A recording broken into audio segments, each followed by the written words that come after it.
Chairman Peterson, Vice Chair Thomas, Ranking Member Humphrey, and members of the committee. My name is Chad Gump, and I'm from House District 49 in North Canton, Ohio.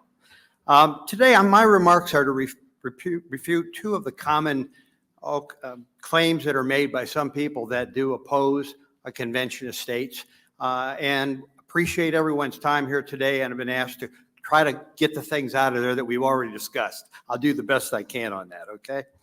The first claim that you might not have thought about is that somebody said, well, there's absolutely no rules in the Constitution for how to run an Article 5 convention.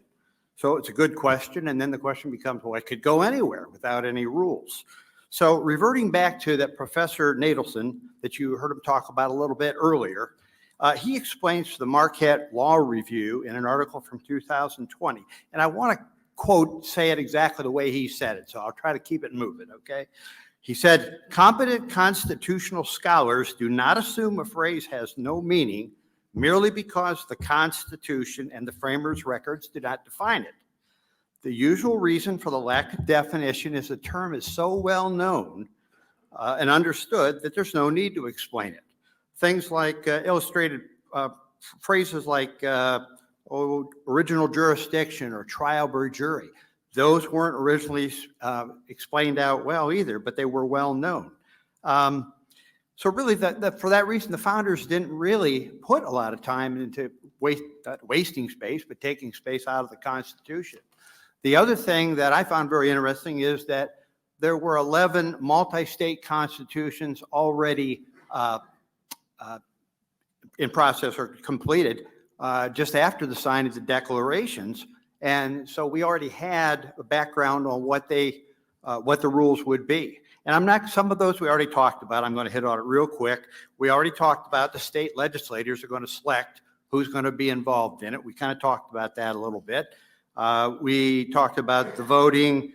And I do want to click on one thing at the end was if the majority of states did not endorse a particular solution, it just wasn't adopted. It wasn't proposed. So kind of maybe explains itself, but I wanted you to know that. So there really isn't any claim that there are no rules for an Article 5 convention. Another claim would be the fact that since Congress calls the convention, well, why don't they just take it over and run it into the ground or do whatever they want? But he explained also in that it had been very clearly through multi-state conventions seen before that they could determine the time and the place and the purpose, but that's as far as they could go. So that was what they were.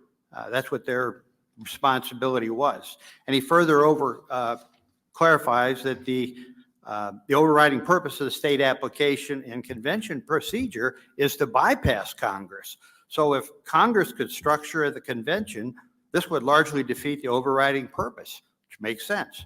Originally, if Congress were to dictate the state legislators how to select commissioners, then the Congress would be invading the incidental authority of the states as well. So it's kind of shown that time, place, and subject matter is their place in it. So without that, there really isn't a claim that they would override the power of a convention. So I try to pick and choose what you guys maybe hadn't already heard. So thank you for everything.